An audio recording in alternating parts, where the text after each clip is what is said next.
Hayden Knox popped a fourth Tylenol tablet into his mouth and drank the rest of his coffee. The upcoming construction of the shopping center promised a bigger headache than the current one. Deadlines were looming, and half the subcontractors were already starting to look for excuses for delays. As project manager for Fortitude Construction, he was responsible for keeping the project on schedule, and Hayden wasn't one to let things down. He checked the time on his cell phone. It was 26. Time to go home. Lillian would probably have dinner ready by now. A smile involuntarily appeared on his face at the thought of his wife. After 17 years of marriage, he still loved coming home to her every night. As Hayden parked his shabby Ford F-50 in the driveway of the neat two-story house in Northaven, he noticed the light in the kitchen was off. For a second, he was troubled. Lillian was usually fussing over the stove at this time. Opening the front door, he ran into Brady, their 15-year-old son, rushing in from baseball practice. "Pa, I'm going to shower and call the guys. We've got a group project. Where's Mom?" Hayden looked around the empty kitchen. "Oh," she called, said she'd be late. "Something about an important meeting." Hayden frowned. It was the third time this week. Lillian worked as an analyst for Meridian Technologies, and over the past month her work schedule had become surprisingly unpredictable. In the past, he could literally check his watch when she returned. She was always at their house at 6:30, carrying a laptop bag and a bag of groceries for dinner. "Is Ashley home?" "In her room, headphones on as usual." Brady rolled his eyes and scurried upstairs. Hayden opened the refrigerator and pulled out a package of chicken breasts. If Lillian was late, he'd have to cook. He turned on the oven and began chopping vegetables for garnish. Their last real conversation with Lillian came to mind. It had been 3 days ago when they'd been in bed and his wife had been talking excitedly about the new project. "Big changes are coming to the company, and Elliot says I can count on a promotion. Can you believe it?" Elliot Pritchard, a name that had been heard in their house more often than the names of family friends lately. The new director of development. Hayden was genuinely happy for his wife at the time. Lillian had always been an intelligent woman, but in recent years she had been stuck in a routine. Her children were grown. She no longer had to be torn between work and school meetings, and now she could finally focus on her career. The chicken was almost ready when the front door opened and Lillian walked in, carrying 2 bags from the supermarket. "Oh, you're already cooking." "Sorry, darling. This meeting ran long and then I also popped in for some more groceries." She set the bags on the kitchen table and gave Hayden a quick kiss on the cheek. He noted the new perfume scent, more tart and mature than her usual floral composition. "How'd it go?" he asked, returning to the stove. "Wonderful." Lillian glowed with enthusiasm. "Elliot wants me to lead a new initiative." Hayden nodded, trying to share her enthusiasm, but something inside him was wary. He listened to his senses. It wasn't jealousy, more like anxiety. Lillian hadn't just been staying late at work lately, she was changing. At dinner, Hayden watched Lillian chat animatedly with the kids, asking about their day. Ashley, their 17-year-old daughter, talked about upcoming exams, complaining about a demanding literature teacher. Brady shared the latest news from the school baseball team. Just an ordinary family evening. Later, as the dishwasher hummed quietly and the kids went to their rooms, Lillian joined Hayden in the living room with a glass of wine. "You know, we're having a company reception next Friday," she said, settling next to him on the couch. "The launch of a new project. Elliot says it'll be a good opportunity to meet the upper..." "Do you want me to come with you?" Hayden suggested. "Oh no." Lillian looked slightly embarrassed. "It's for employees only. Company policy, you know. Besides, there'll be a lot of technical talk. You'll be bored." Hayden shrugged, trying not to show disappointment. Once upon a time, he and Lillian had gone to all the corporate events together. He loved watching his wife interact with her co-workers, confident, smart, making him proud to be the one to take her home every night. The next day, Hayden stayed late in the office, finishing revising the estimate for materials for the project. His phone vibrated a message from Lillian. "Stopping by the mall after work. Don't wait with dinner. I'll eat on the way." He sent a quick "okay" and put the phone away. Third time in 2 weeks. Before, Lillian was always in a hurry to get home. That evening, Hayden was watching a baseball game with Brady when he heard the front door open. Lillian strode into the living room, carrying several bags from boutiques she hadn't dealt with before. "I couldn't resist," she admitted with slight embarrassment. "They were having such a sale." Hayden noticed the logo of an expensive clothing store on one of the bags. Lillian had never been a spender. She'd always bought practical clothes within a reasonable range of their family budget. "What's with this sudden shopping spree?" "Did you buy anything special?" he asked, trying to make his voice sound interested rather than suspicious. "A couple of blouses for work and—" She hesitated for a moment. "And a dress for a corporate event." She pulled a hanger and a slipcover out of the bag and, going upstairs, hung it carefully in her closet. Hayden didn't see what she bought, but something in her demeanor made his heart clench. Over the next few days, he began to notice other changes. Lillian started doing more thorough makeup in the mornings, spent almost an hour in the bathroom styling her hair. She took out jewelry from her jewelry box that she hadn't worn in years. One morning, when she'd already left for work, Hayden looked in her closet. He wasn't intending to spy, just looking for cufflinks that he thought might have happened to be among her things. That's when he saw the very dress in the case. Red with a deep neckline, it looked quite different from his wife's everyday clothes. Too revealing, too flamboyant. He could picture her in it, and the image was so stunning that for a moment pride flared inside him. And then came anxiety. Who was she dressing up like that for?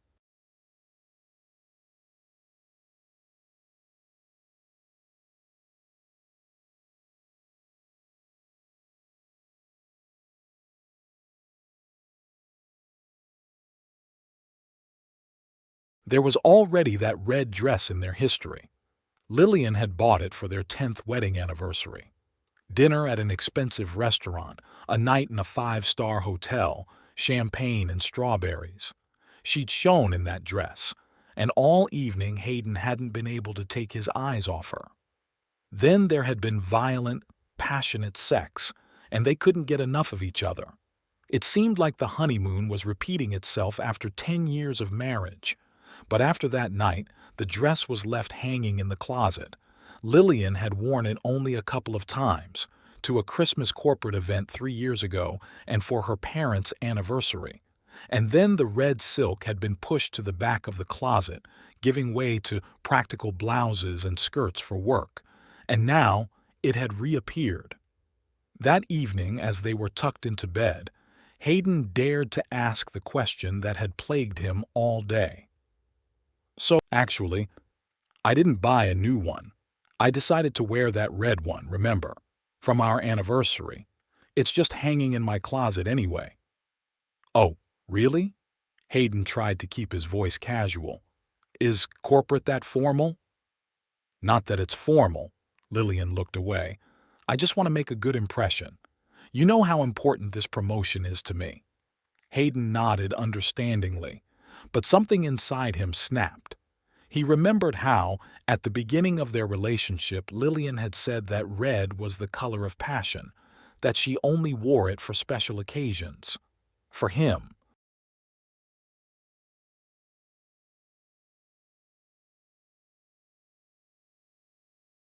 The next few days passed in a strange tension. Hayden caught himself checking Lillian's phone when she left it unattended, but found nothing suspicious. Just work emails, correspondence with girlfriends, and messages from Elliot Pritchard, strictly of a business nature. Hayden despised himself for this snooping, but he couldn't stop. He began to remember what their marriage used to be like. When they first met, Lillian worked at a small analyst firm and he was just starting a career in construction. They rented a tiny apartment on the outskirts of town, and every night on their way home from work, They had impromptu dinners on the balcony after Ashley was born. After Ashley was born, they had to tighten their belts. Lillian took maternity leave and they had to live on one paycheck. But they managed. And when Brady was born 2 years later, they were able to buy this house in the suburbs, and gradually their lives got better. The years flew by, the kids grew up, and at some point Hayden and Lillian seemed to fall into a routine. Work, home, school meetings, dinners with his parents on the weekends. Hayden couldn't remember the last time the two of them had gone out together. Their relationship had long since lacked the passion of the early years, but there had been stability, respect, a safe haven. And now it was as if Lillian had gone back 15 years, young, ambitious, hungry for recognition. Only now it wasn't Hayden in her life, but Elliot Pritchard and her career prospects. On Thursday, the day before the corporate reception, Hayden watched Lillian get ready for work. She'd chosen a new blouse and emerald blouse that emphasized her slender figure and higher-heeled shoes than usual. "You look beautiful," he said sincerely, admiring his wife. Something flashed in her eyes: surprise, embarrassment. But she smiled quickly. "Thank you, darling. We have a presentation for the management today, so we need to look our best." She kissed him goodbye, and Hayden inhaled the scent of her new perfume. A more mature, bright scent, not at all like the delicate floral notes she'd favored before. That evening, when she returned, Hayden asked about the presentation. "It went great." Lillian looked tired but satisfied. "Elliot said I did the best. He wants me to speak at tomorrow's event too, to present our project to potential investors." "You're really working hard with this Elliot guy," Hayden said, trying to keep his voice casual.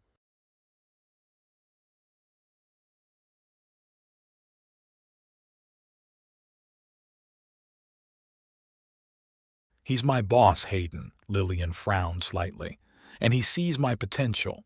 It's good that he's giving me these opportunities." "Of course, darling, I was just..." "Just what?" Irritation flickered in her voice. "It's nothing. I'm happy for you, really." They ate dinner in awkward silence, and then Lillian said she was tired and wanted to go to bed early. Hayden sat in the kitchen for a long time, thinking about how things had changed in the last few months. Once they'd stayed up late talking about everything, sharing the smallest details of their day. Now it was as if a wall had grown between them. The next morning, Hayden woke up with a heavy heart. Lillian was already in the bathroom getting ready for the big day. When she came out, wrapped in a bath towel, she smelled of expensive shampoo and body cream. "You're really getting ready for this corporate event," Hayden remarked. "It's a big event." Lillian began to select underwear from a drawer. Hayden noticed that she pulled out the lacy set he'd given her last Christmas, which she'd only worn a couple times. Something shivered inside him. "Lillian, what's going on?" She turned around, a look of surprise on her face. "What are you talking about?" "Lately, you've been different. New clothes, new perfume, constant delays at work, and now you're wearing a red dress and your best lingerie to a private corporate event. Am I supposed to know what's going on?" Lillian looked at him with such genuine indignation that for a second Hayden felt ashamed of his suspicions. "What are you jealous? Of my job? Or, God forbid, of Elliot?" She laughed. "Hayden, he's 53 years old, has 3 kids and 2 ex-wives. I'm just trying to advance my career and..." "I'm sorry." Hayden shook his head. "I'm being silly. Of course I want you to succeed." Lillian walked over to him and kissed him gently. "I understand your anxiety. I've really been working a lot lately and spending less time at home. But it won't be for long, just until the project goes live. And then everything will be back to normal, I promise." Hayden nodded, hugging his wife. But something inside him still resisted. Perhaps it wasn't her words, but the way she didn't look him in the eye while saying them.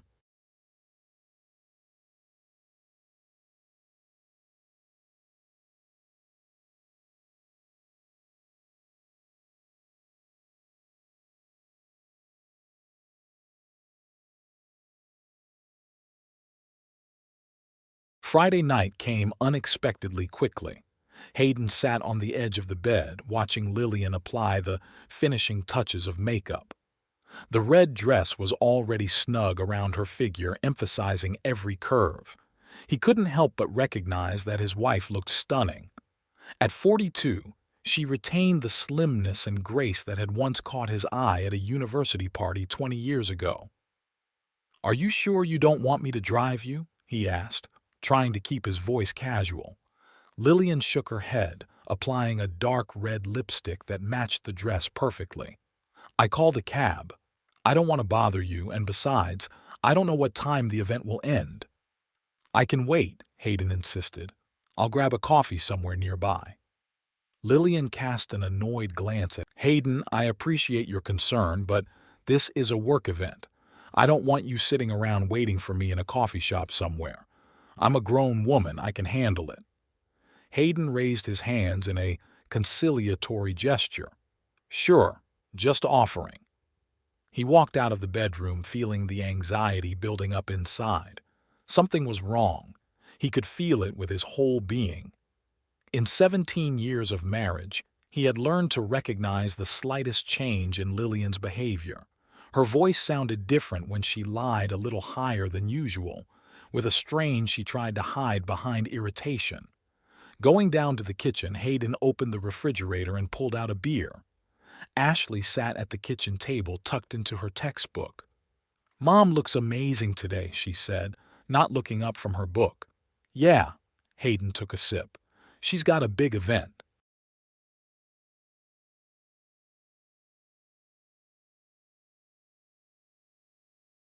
"She said she might get a promotion."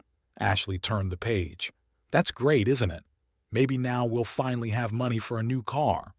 Hayden grinned. Their old minivan that Ashley had learned to drive had long been the object of her ridicule. "I don't think one promotion is going to turn us into Rockefellers." "Well, at least I won't look like a loser when I pull up to school." Ashley rolled her eyes. Hayden wanted to say that a car didn't determine a person's worth, but Lillian walked into the kitchen, ready to go. Red dress, high heels, perfect makeup. She looked like a movie star on the red carpet. "How was it?" she asked, turning on her axis a little embarrassed. "Wow, Mom!" Ashley finally pulled herself away from her textbook. "You look stunning." "Thanks, sweetie." Lillian smiled at her daughter, then turned her gaze to Hayden. "What do you think?" "You're beautiful," he said, and it was true. But the uneasiness inside didn't subside. Who was this parade for? Lillian's phone rang. "The cab's here." She gave her daughter a quick peck on the cheek, then walked over to Hayden. "Don't wait up for me. Go to bed. It might be late." "Good luck," he said as he watched her walk out the door. As soon as the door closed behind her, Hayden pulled out his phone and opened the app they had installed years ago to track each other's and the kids' locations, for security purposes. It was still working, and he saw the beacon with Lillian's name on it start to move. "Dad, this isn't right." Ashley's voice pulled him out of his... Hayden was embarrassed. His daughter had always been perceptive beyond her years. "I'm just worried. She rarely goes out late at night like this. She's on her way to a corporate retreat, not a biker bar." Ashley closed her textbook. "Besides, it's Mom. She's the most righteous person I know. Remember when she made me go back to the store and pay $2 extra when the cashier got the change wrong?" Hayden nodded, feeling a prick of shame. Ashley was right. Lillian had always been a paragon of honesty and integrity. What was going on with him? Does he really suspect his wife of cheating on him just because she's dressing better and focusing more on her career? But after Ashley went to her room, he did open the app again. The dot with Lillian's name on it stopped downtown, next to the River Plaza Hotel, one of the most prestigious hotels in Northaven. It made sense if Meridian Technologies was indeed hosting a major corporate event. Hayden put the phone away and turned on the TV, trying to distract himself with the baseball game.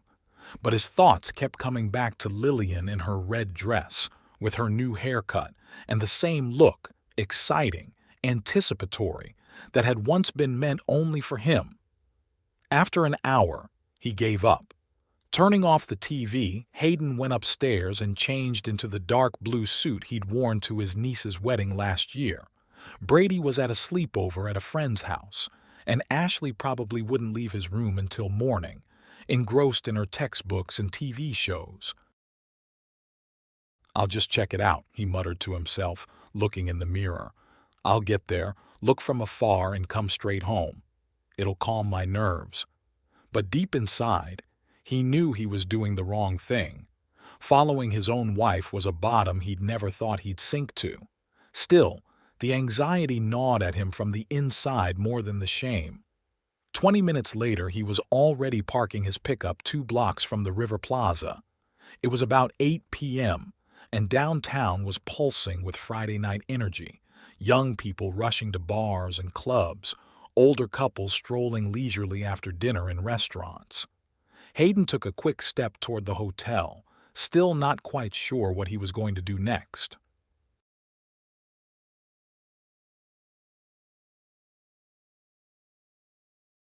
River Plaza towered above the street with its glass facade reflecting the lights of the city. Several expensive cars were parked at the main entrance, and uniformed valets greeted the arriving guests. Hayden hesitantly stopped on the opposite side of the street. What now? Just go inside? What if security asked where he was going? Fortunately, fate had presented him with an opportunity. A group of men and women in business suits got out of a cab, talking animatedly. Judging by the badges on their clothing, they were headed to an event. Hayden quickened his step and caught up with them at the very entrance, trying to look like part of the group. "Damn, I forgot my badge," he said loudly, addressing no one. In the spacious hotel lobby, Hayden noticed a sign that read, "Meridian Technologies, Aurora Project Presentation, Ballroom, 2nd floor." So Lillian hadn't lied about the event. He felt a prick of guilt, but still headed for the stairs. The 2nd floor greeted him with the sounds of muffled music and the hum of voices coming from behind the double doors of the ballroom. At the entrance stood the front desk, where 2 girls in strict suits were checking guest badges. Hayden slowed his step. How to slip past them? At that moment, the doors opened and a small group of people emerged from the hall, chatting animatedly. They were clearly heading toward the bar located in the foyer. Hayden quickened his step and took advantage of the moment to slip inside with the incoming guests while the registrar's attention was diverted.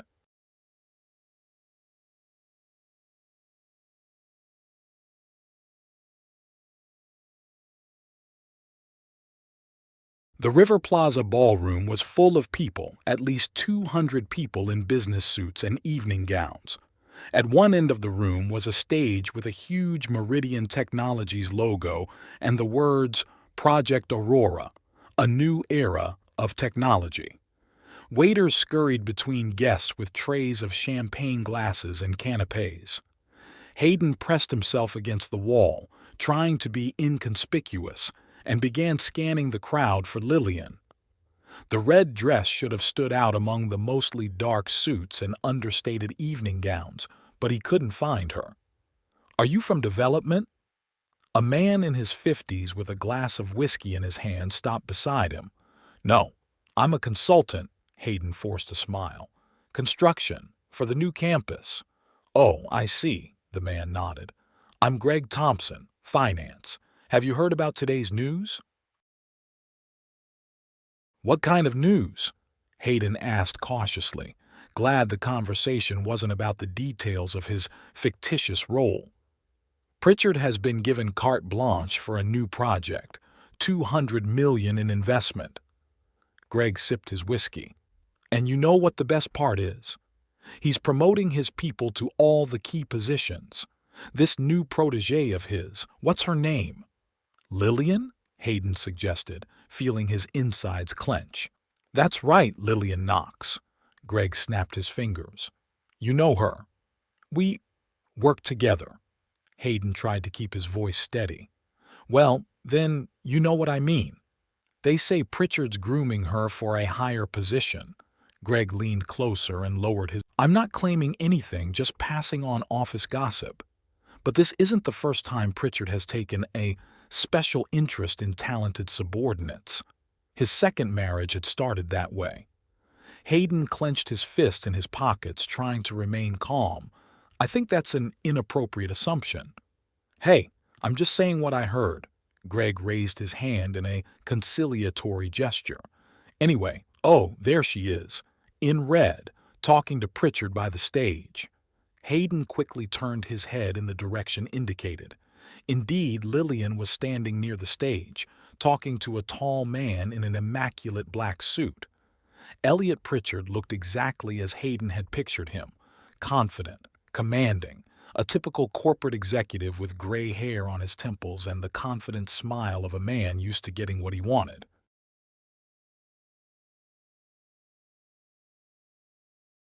They stood too close together for a business conversation. Pritchard's hand was on Lillian's back, a little lower than propriety allowed, and she was looking at him with such admiration that it took Hayden's breath away. He hadn't seen that look directed toward him in years. I think the presentation's about to start, Greg said, finishing his whiskey. I'll go find my seat.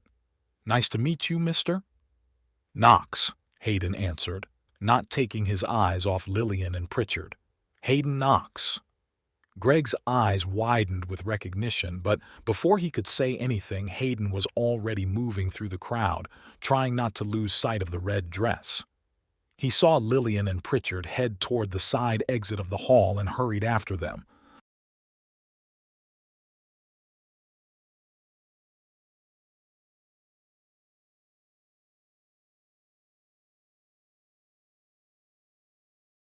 They stepped out into the hallway and Hayden followed cautiously, keeping his distance. The corridor led to the conference rooms, which, judging by the lack of lighting, had not been used today. Why would they go there? Pritchard said something and Lillian laughed, the same laugh that had once been reserved for Hayden's jokes. They stopped at one of the doors and Pritchard pulled out a key card. When the door opened, he let Lillian slide forward, touching her waist lightly, and Hayden saw his hand slide lower to her hip. The door closed behind them. Hayden stood in the empty hallway, feeling the ground go from under his feet. Was this really happening? Was his Lillian, his wife, the mother of his children, really? He went to the door and listened. At first it was quiet, then he heard muffled voices. Simply incredible, Lillian. You've exceeded all my expectations. Thank you, Elliot.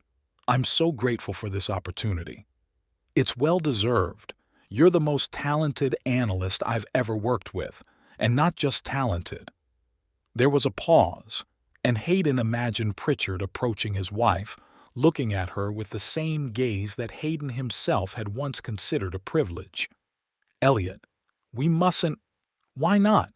We're both adults. You deserve better than that, Lillian, more than he can give you. Hayden felt his blood run cold in his veins. He was talking about him, about Hayden. It's not right. Lillian's voice sounded uncertain, as if she didn't believe what she was saying. Then why are you here? Why are you wearing that dress? We both know what's going on between us, Lillian. It's not just a working relationship. There was a pause again, then a rustle of fabric and a quiet sigh. Hayden couldn't listen any longer. There was a narrow window next to the door through which he could peer inside. Hayden cautiously approached and looked in.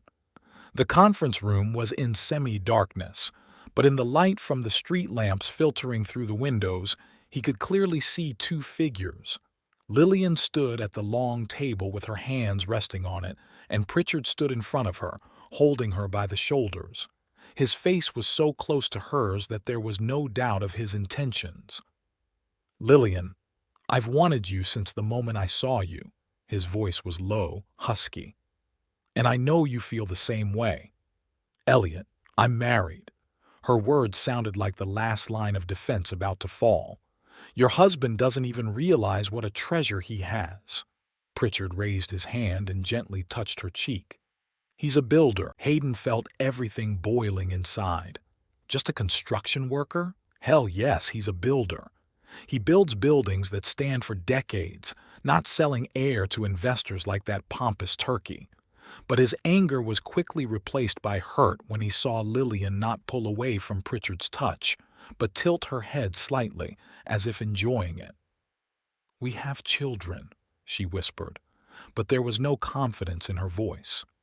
"They'll grow up soon and go off to college." Pritchard took another step toward her, almost pinning her to the table. "You can't devote your life only—" And then it happened. Pritchard leaned in and kissed Lillian, and oh God, she didn't push him away. Her arms wrapped around his neck, and she answered the kiss with a passion that Hayden hadn't seen from her in years. Something broke inside him at that moment. 17 years of marriage, memories, dreams of a future together, it all crumbled like a house of cards. His Lillian, his wife, was kissing another man. And not just kissing, she was giving herself to that kiss as if she'd been waiting for it for months. Hayden jerked away from the window, feeling nauseous. He wanted to rush inside, drag Pritchard away from his wife, smash his smug face in. But something held him. He pulled his phone out of his jacket pocket and, back to the window, pointed the camera at the scene inside the conference room. Lillian was now sitting on the table, her red dress pulled up above her knees, and Pritchard was standing between her legs, kissing her neck. Hayden pressed the record button and filmed for about a minute until the couple began to unbutton each other's clothes. Then he put the phone down and quietly walked away. There was an absolute clarity in his mind that he hadn't experienced in a long time. No emotional scenes, no yelling or fights. They weren't worth it. Not Lillian, much less Pritchard. He would just go home, gather his thoughts, and decide what to do next. Hayden left the hotel and walked slowly through the evening streets of Northaven, ignoring the Friday night noise around him. There was an emptiness inside him. Somewhere in the back of his mind, he had probably suspected this for a long time. All the signs were there: the new clothes, the late homecoming, the changed behavior. He just didn't want to believe that the woman he'd devoted most of his life to was capable of such betrayal. Reaching his pickup truck, Hayden sat behind the wheel and gripped it tightly. He couldn't go home now, not in this condition. Ashley was probably still awake, and he didn't feel like explaining why he looked like he'd just seen the end of the world. He needed time to think things through, time to decide what to do next. He started the engine and drove slowly out of the parking lot. His path led to the riverfront where he and Lillian had once walked, greeting the sunrises when they were young and hopeful. Now it seemed the waterfront greeted Hayden with a cool breeze off the river. He parked the car and got out, looking out at the dark water with the city lights reflecting in it. It was here, on this bench by the water, that he had proposed to Lillian 17 years ago. She had cried tears of happiness, and he had promised to love her for life and never betray her. Ironic, he thought. No one had warned him that the pledge of fidelity had to be made by her as well. Hayden sat down on the bench and pulled out his phone. The video was short, but crystal clear. He forced himself to watch it again, making sure he hadn't imagined it, that it wasn't a scary dream. But no, it was reality. His wife in the arms of another man, kissing him passionately.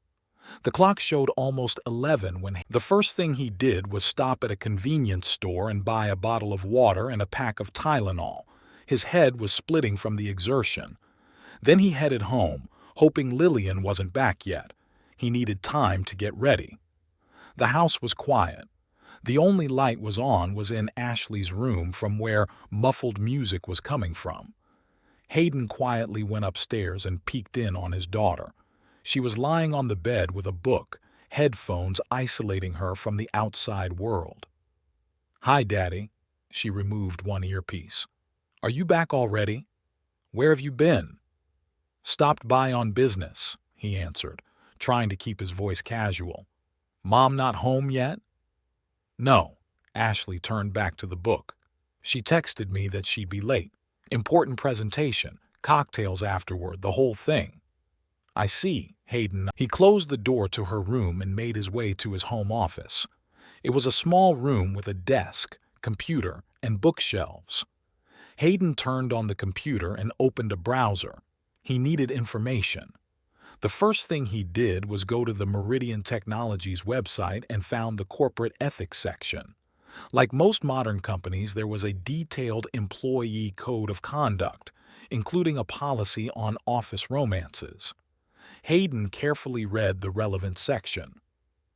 Relationships between supervisors and direct reports are strictly prohibited and are a violation of corporate ethics. In the event that a personal relationship arises between Hayden grinned.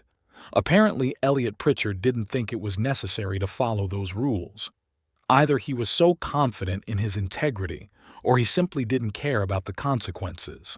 Hayden's next step was to find out more about Pritchard himself. He typed the name into a search engine and looked at the results.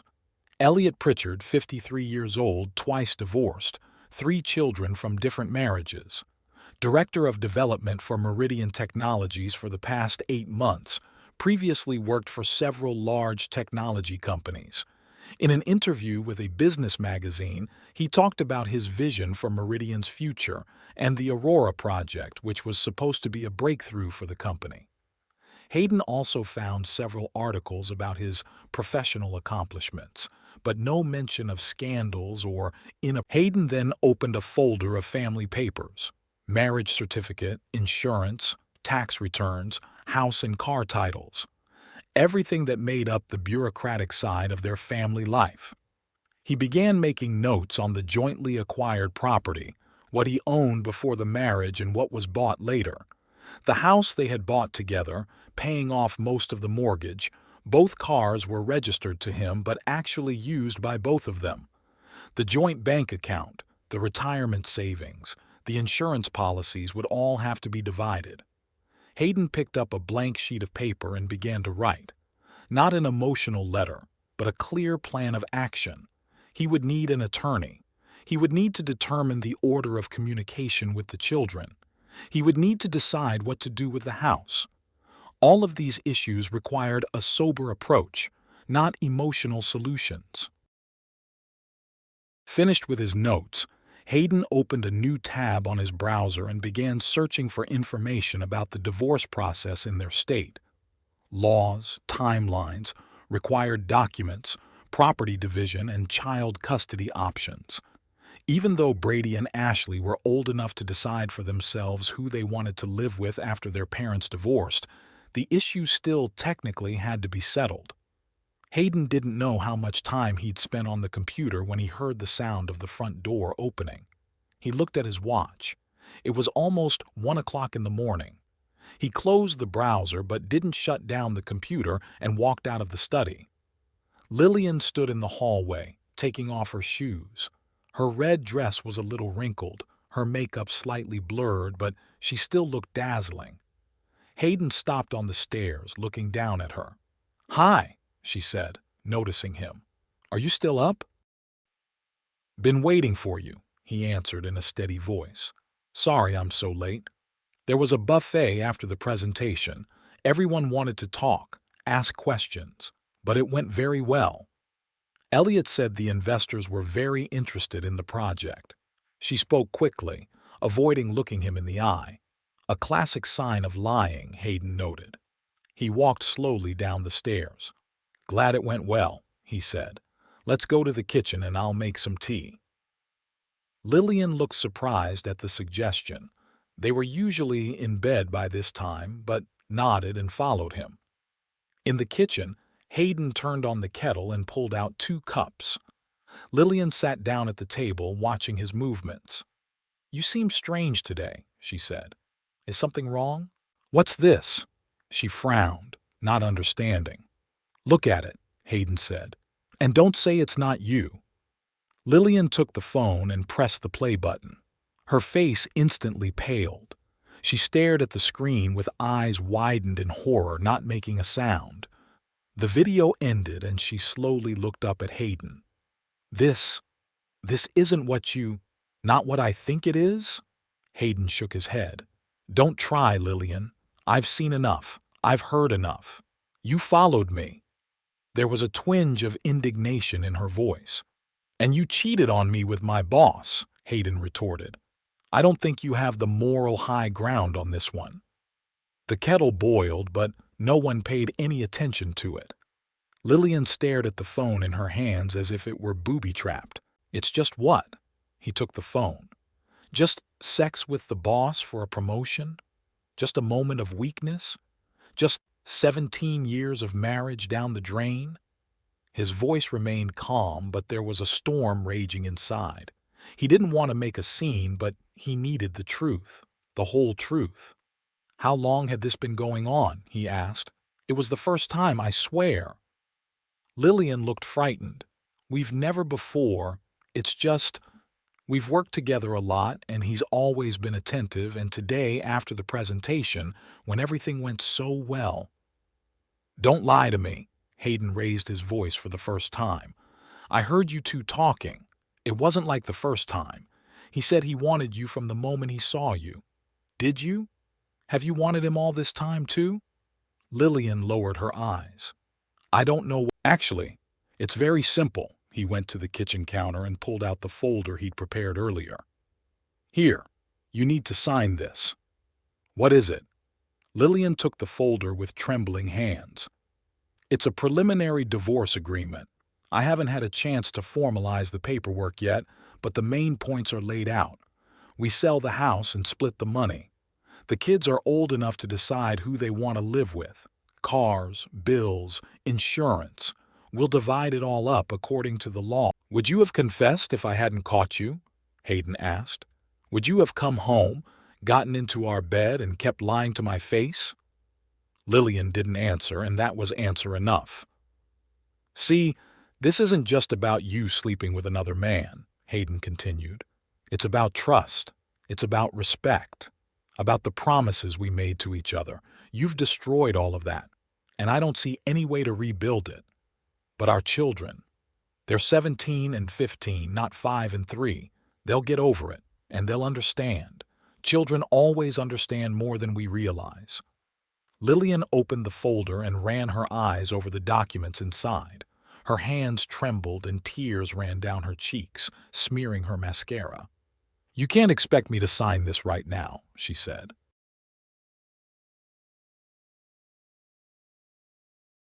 No, I don't, Hayden agreed. But I want you to know that this isn't an emotional decision made in a fit of anger. I've thought this through, and I'm not going to change my mind. But Hayden, 17 years old, are you really willing to throw it all away because of one mistake? It's not a mistake, Lillian. A mistake is when you accidentally put the wrong number in a calculation or forget to buy milk on the way home. This is a conscious choice. You chose to wear the red dress. You chose to go into an empty conference room with him. You chose to answer his kiss. Every step was your choice. Lillian was silent, staring at the papers in front of her.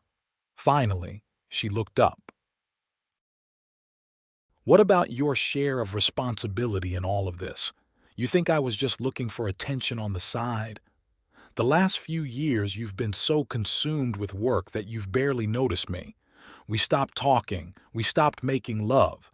We became like roommates instead of husband and wife. Hayden looked at her carefully. There was some truth in what she said. He couldn't deny it. Their marriage had indeed become more routine, less passionate. But did that justify cheating? If you were feeling unhappy, you could have told me, he replied. We could have worked on it together, but you chose a different path, and now here we are.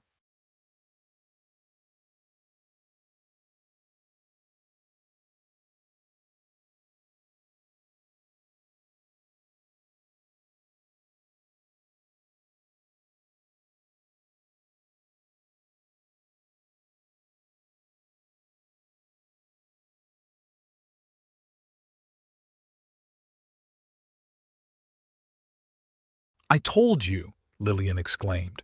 You just weren't listening. Remember last year when I suggested we go on a romantic trip, just the two of us? You said you had too much work to do. I offered to take dance classes, cooking classes, anything to spend time together. You always made excuses. Hayden remembered those conversations. Yes, she did offer. And yes, he had indeed declined, always finding more important things to do. But was that really reason enough to break up their family? Okay, maybe I wasn't the perfect husband, he admitted. But you chose the worst possible way to handle the problem. And now we're paying the consequences. Lillian closed the folder and got up from the table. I'm not signing this now. I need time to think. And so do you. Think as much as you want. Hayden stood up as well. What are we going to tell the kids? She asked. The truth, Hayden answered. They deserve to know why their family is falling apart. You can't tell them about this. Lillian pointed at his cell phone. It would ruin my relationship with them. I didn't ruin your relationship, Lillian. You did when you decided that career advancement was worth betraying your family. She looked at him with a mixture of anger and despair. I'll sleep in the guest bedroom, she said finally. We'll talk more calmly tomorrow. As you wish, Hayden shrugged. But I'll say it again. My decision won't change. Lillian took the folder and headed out of the kitchen. At the door, she stopped and turned around. Do you know that this video could be considered illegal? You filmed us without consent in a private setting. Hayden grinned. In a public place, Lillian, a hotel conference room during a corporate event can hardly be considered a private setting. Besides, I don't think your boss would like it if that video got into Meridian's human resources department. As far as I understand, office romances between managers and subordinates are strictly forbidden there. Lillian's face turned pale. You wouldn't do that. I don't know, Hayden answered honestly. I haven't decided yet.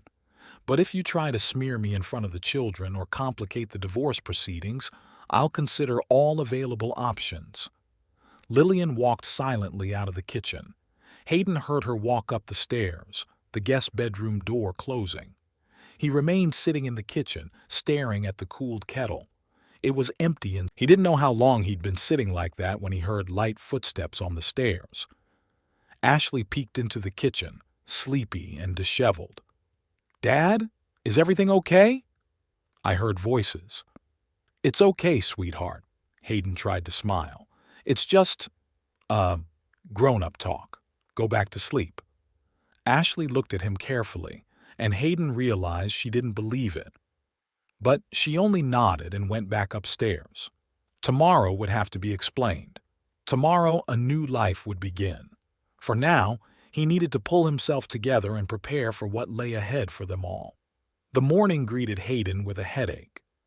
He hadn't slept much that night, spending most of his time on the couch in the living room staring at the sea. After showering and drinking a strong cup of coffee, Hayden sat down at the computer in his home office.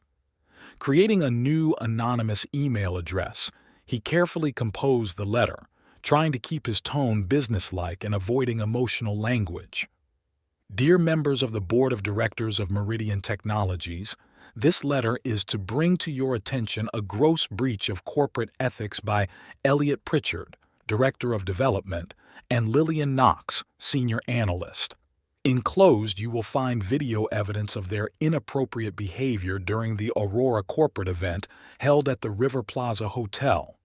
According to Meridian Technologies' corporate policy, relationships between a supervisor and a direct subordinate are strictly prohibited and are grounds for disciplinary action. As a concerned person, I believe it is my duty to report this violation. Respectfully,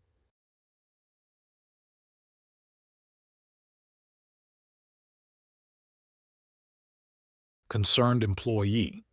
Hayden looked over the letter again. No personal accusations, no threats, just the facts. He didn't want to retaliate against Lillian or ruin her career out of resentment, but he also couldn't just turn a blind eye to what had happened. Perhaps it was petty, but he felt that Pritchard should not go unpunished. The man had ruined his family by using his position to seduce his wife. And who knows how many other women he had already seduced in the same way.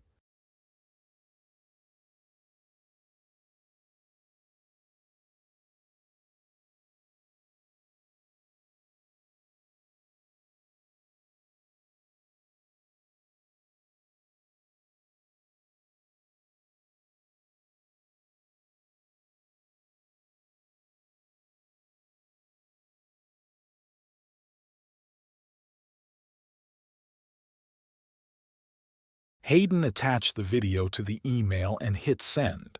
He then found the addresses of Meridian Technologies board members listed on the company's official website in his contacts and sent a copy of the letter to each of them.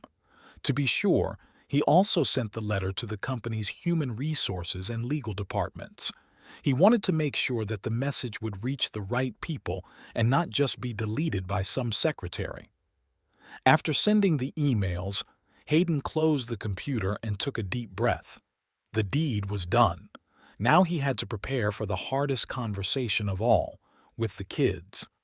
He went down to the kitchen and started making breakfast.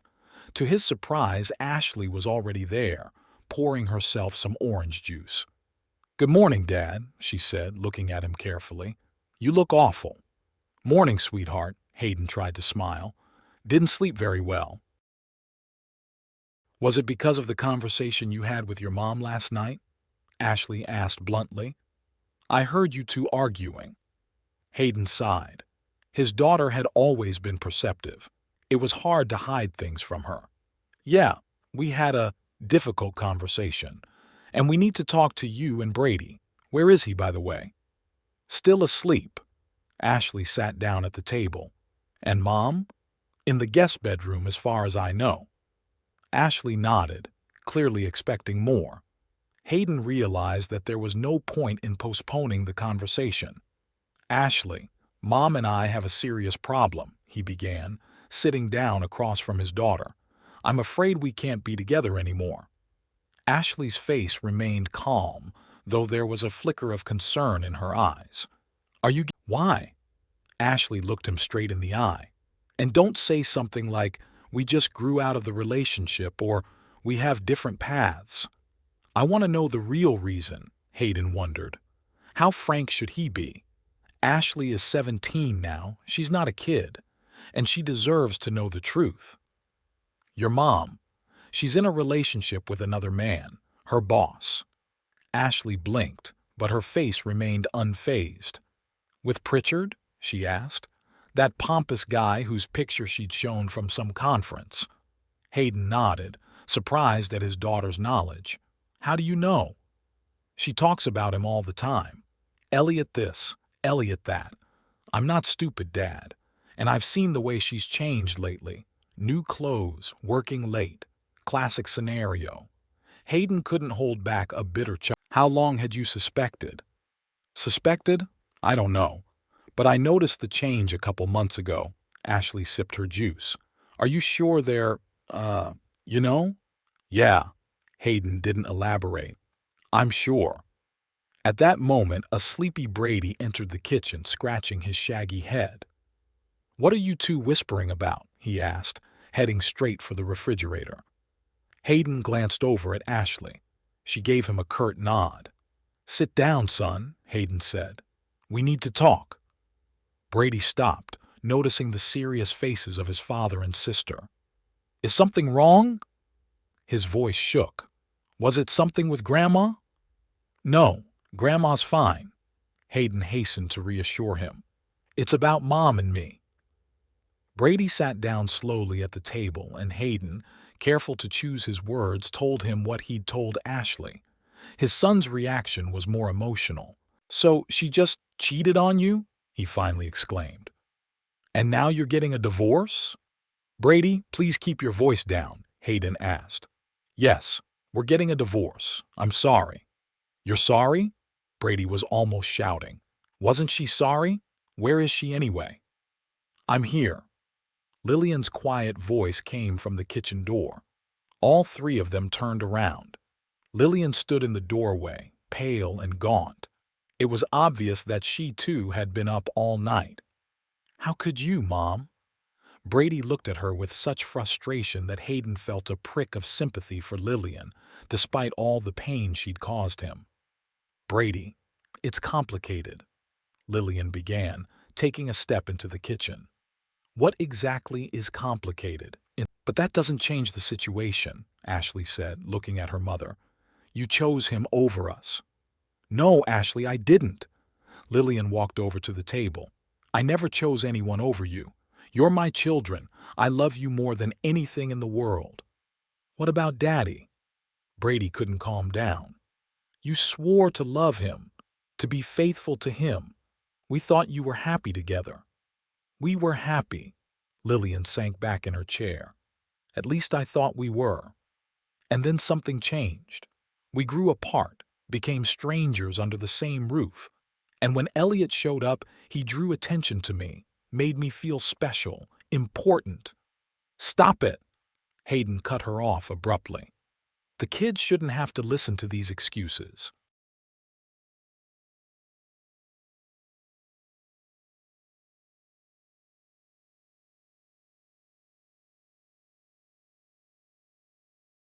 They're not excuses, Lillian countered. I'm just trying to explain. I know I made a terrible mistake. I've already told Hayden that I'm ready to work on our relationship, to go to a counselor. No, Hayden said firmly. I told you yesterday, it's over, Lillian. I'm sorry, but I can't forgive such a betrayal. Lillian lowered her head, tears dripping onto the countertop. What's going to happen now? Brady asked, glancing back and forth at his father and mother. Mom and I are getting a divorce, Hayden answered, but we're both still your parents and we'll always love you. That's our problem, not yours. Where are we going to live? Ashley asked a practical question. We'll sell the house and split the money. I'll find an apartment, Lillian wiped away her tears. Not far from here so I can be closer to you. What about us? Brady looked confused. Do Ashley and I have to move too? Not if you don't want to, Hayden answered.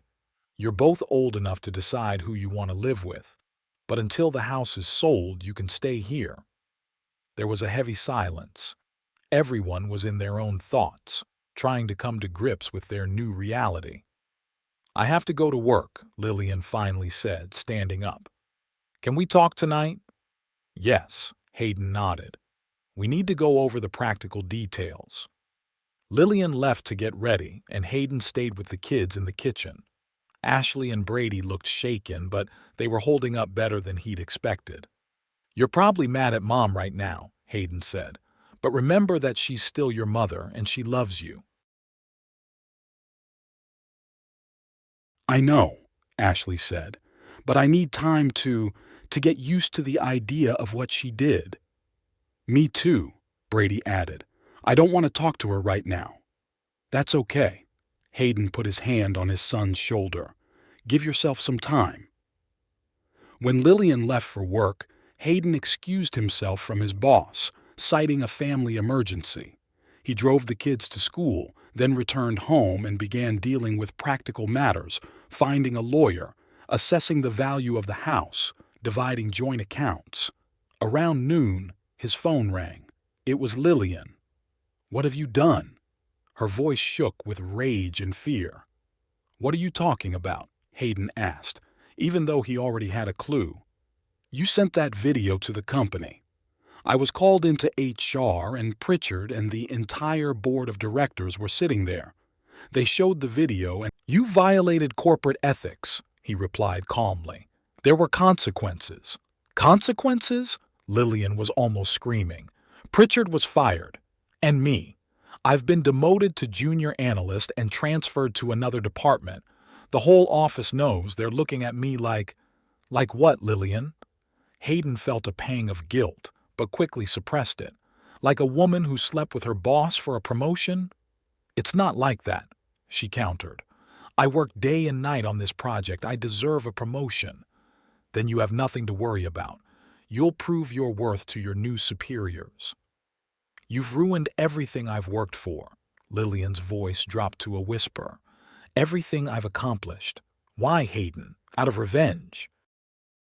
Not out of revenge, he answered honestly. Out of justice. You both broke the rules and had to suffer the consequences. If I'd kept quiet, Pritchard would have continued to use his position to manipulate other women. You don't understand, Lillian sobbed.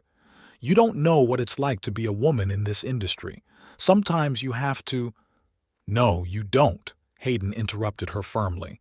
No one forced you to sleep with him. It was your choice. Lillian was silent, only quiet sobs coming from the receiver. I'll pick up my things tonight, she said finally. I'll stay at Jennifer's for a few days until I find an apartment. Okay, Hayden replied. I'll be home. After talking to Lillian, Hayden felt mixed emotions. On the one hand, he felt some satisfaction that Pritchard had gotten what he deserved. On the other, he felt sorry for Lillian. Despite her betrayal, he had spent 17 years with this woman, and he couldn't simply override all feelings. That evening, when Lillian arrived to pack her things, the children kept aloof. Ashley said a polite hello to her mother, but quickly retreated to her room. Brady didn't even come down to see her. They won't talk to me, Lillian remarked sadly as she put her clothes in her suitcases. Give them time, Hayden replied, helping her remove the boxes from the top shelf of the closet. They still love you. They just need to get used to the new situation. Do you? She looked. Part of me will always love you, Lillian, he answered honestly. You're the mother of my children. We've spent the best years of our lives together. But I can't be with you after what happened. Trust is broken, and without trust, there is no relationship. Lillian nodded, accepting his answer. I understand, and I'm really sorry, Hayden. Not just about what you found out, but about the act itself. I don't know what came over me. I guess we're both to blame for our marriage getting to this point, Hayden said. But cheating is a choice you made, and it's a choice you have to live with. Lillian finished packing, and Hayden helped her carry the suitcases to the car. She tried to talk to the kids before she left, but Brady flatly refused to leave the room, and Ashley confined herself to a— We'll see, Ashley said evasively. Bye, Mom. As Lillian's car rounded the corner, Hayden closed the door and leaned back against it. Their family, as it had been until yesterday, no longer existed. A long and painful rebuilding process lay ahead, not of their marriage, but of their lives. That evening, after the kids had gone to bed, Hayden sat in the kitchen with a bottle of beer, thinking about what had happened. His phone buzzed. A text came in from Greg Thompson, the same man from Meridian's finance department he'd talked to at the company party. The office is buzzing. Pritchard got kicked out without severance. He's threatening to sue. Your wife has been demoted and transferred to a branch across town. No one knows who leaked the video, but everyone's guessing. I'm sorry, buddy. You didn't deserve this. Hayden didn't bother to respond. He took no joy in Lillian's suffering, but he felt that justice had been served to some extent. Pritchard had lost not only his job, but his reputation. Lillian lost her position in the company and the respect of her co-workers. Perhaps this would teach them to appreciate what they had and not ruin other people's lives for fleeting pleasure. The next day after work, Hayden picked Brady up from baseball practice. His son was unusually quiet. Is everything okay? Hayden asked when they stopped at a stoplight. How could everything be okay? Brady stared out the window. Our family's a wreck. I know, son, Hayden sighed. It's hard for me, too. Mom called today, Brady said after a pause. She wanted to talk, apologized. I told her I didn't want to talk to her.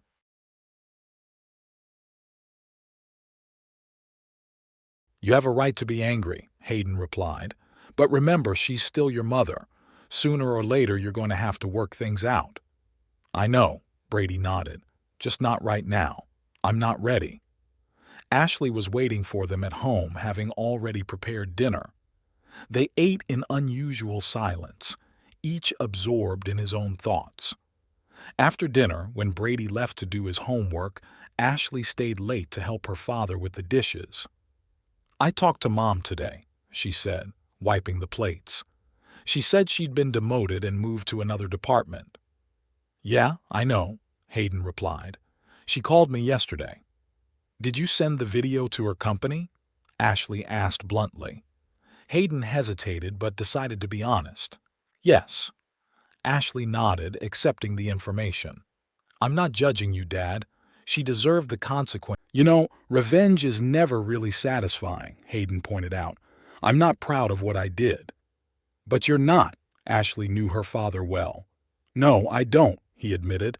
Lillian and Pritchard broke the rules, and rules exist for a reason. Without consequences, people continue to do things that hurt others. Ashley nodded silently and hugged her father. I love you, Dad, and we're going to get through this. I love you too, sweetheart. Hayden hugged his daughter tightly. And yes, we'll get through this. That night, lying in bed, Hayden thought about how quickly life could change. Until a week ago, he had a full family, a stable job, and plans for the future. Now everything was turned upside down. But in a strange way, he felt not only pain, but also some relief. It was as if a heavy weight he hadn't even realized existed. Perhaps his marriage to Lillian had been doomed for a long time, and this betrayal had only brought the inevitable end closer.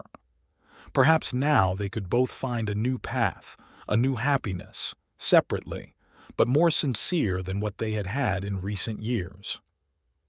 With that thought, Hayden closed his eyes and fell asleep peacefully for the first time in days. 6 months flew by like a day.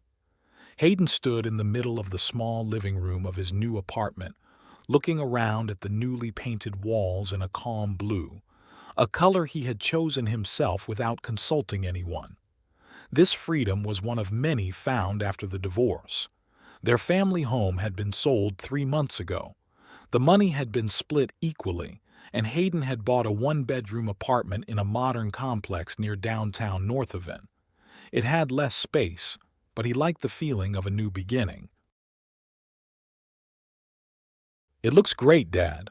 Ashley walked in with 2 cups of coffee. I like that blue. Calm, but not boring. Thank you. Are you sure you don't want to spend the night? Your room's all ready. Next time. We have a big test tomorrow. After the divorce, Ashley chose to live with her mother and Brady with his father. However, the children traveled freely between their parents' homes. To Hayden's surprise, without the tension that had prevailed in their family in the last months before the divorce, the relationship with the children had become more open. How's Mom? Hayden asked in a neutral tone. Fine, I guess. Still working at that branch. Found a course in project management. She had a boyfriend, some lawyer, but they'd broken up quickly. Oh, Hayden felt nothing but mild surprise. I hope things worked out for her. Hayden couldn't hold back a smile. He'd been on several dates with Audrey Morrison, the owner of a coffee shop near his office. She'd been divorced for 5 years, had a good sense of humor, and he felt at ease around her. We're just dating. Nothing serious, he replied, though he had invited Audrey to a family dinner. You know, Dad, Ashley said, looking out the window, I used to be mad at Mom, and then I realized that she's just a person with her own weaknesses. I'm not making excuses for her. I'm just not angry anymore, and I'm glad you two broke up. Glad? Yeah. You seem freer, calmer, and so does Mom, even though it's been hard on her. Hayden understood. After all the turmoil, he actually felt better. The last few years of their marriage had been like swimming in a viscous muddle. They were moving, but not moving forward.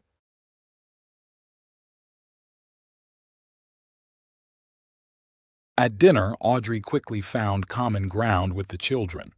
Watching them, Hayden felt a warm calm. It wasn't the family he had dreamed of as a young boy, but this new reality was better than he could have imagined 6 months ago. 2 weeks later, Hayden ran into Lillian at the supermarket. Hi, she said. How are you? I'm good. How are you? Lillian looked tired but well-groomed, wearing a strict business suit. I'm okay. A lot of work. New boss is demanding, but fair. I wanted to apologize again, she said after a pause, for everything that happened. I accept your apology, but I don't think we should revisit it. The past is the past. Sometimes I wonder how things could have turned out differently. Don't, Hayden interrupted her gently. We can't change the past. We can only move forward. You've changed, she said. More confident, calmer.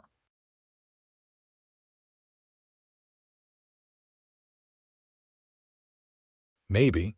I've been rethinking a lot of things these past few months. Maybe our marriage was exhausted long ago and we just didn't want to admit it, Lillian said. They said goodbye, and as they watched her leave, Hayden felt a strange calmness. There was no bitterness or regret, just a quiet acceptance that everything was going the way it should. Leaving the supermarket, he called Audrey and invited her to dinner. What's wrong? You seem excited, she asked. I just realized something important. The best revenge is not trying to punish someone who hurt you. The best revenge is to move on and be happy. Walking back home, Hayden thought about how strangely life worked. 6 months ago, he was sure his world had crumbled irrevocably. But today he felt only gratitude for the lessons he'd learned from their journey together. And in that, he had found his true liberation. Jump!